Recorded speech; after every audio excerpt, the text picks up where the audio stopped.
Well, suicide has always been a major problem across Montana and the country, but now the rates are growing by the day.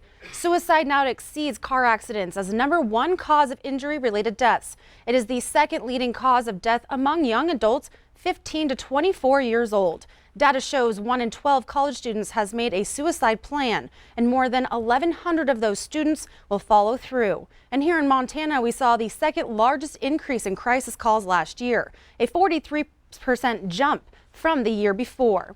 MTN's Keely Van Mittendorp takes us to Great Falls to hear more about combating the threat and stigma around suicide.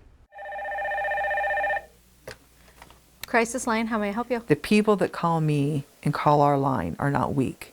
They're probably some of the strongest people that we have out there. Voices of Hope director Jackie Gittens says that a conversation can make the difference between life and death. Getting that emergency, that threat of somebody's life on the line, immediately off the table. Voices of Hope answers crisis calls from over 40 counties in Montana and also operates a national hotline. 16 to 20, as high as 24% of the calls we receive are related directly to suicide. And while economies and geography vary by county, the reality and pain of suicide is shared by many statewide. Live in a city, live in the country, it doesn't matter.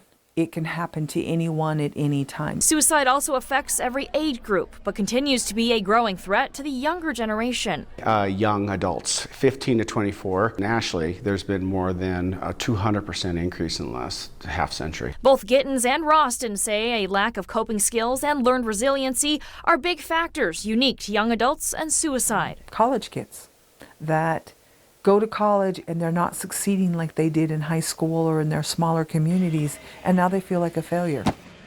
Those serving our country are also fighting an uphill battle. We lose more airmen to suicide than any other single enemy, even more than combat.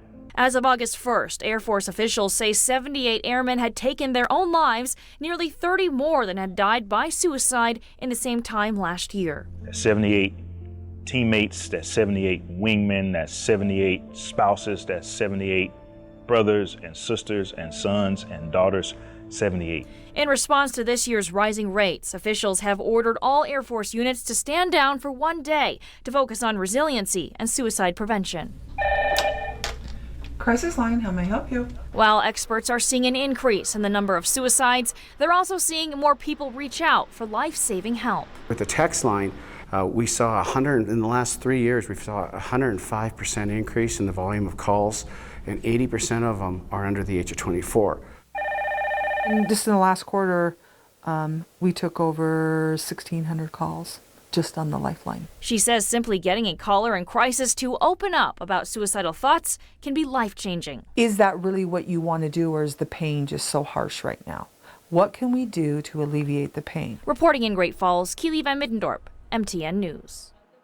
MTN News did reach out to Malmstrom Air Base for comment, but has not heard back from the officials. Well, there is help, and if you or someone else is in crisis, text MT to 741-741 or call 1-800-273-8225.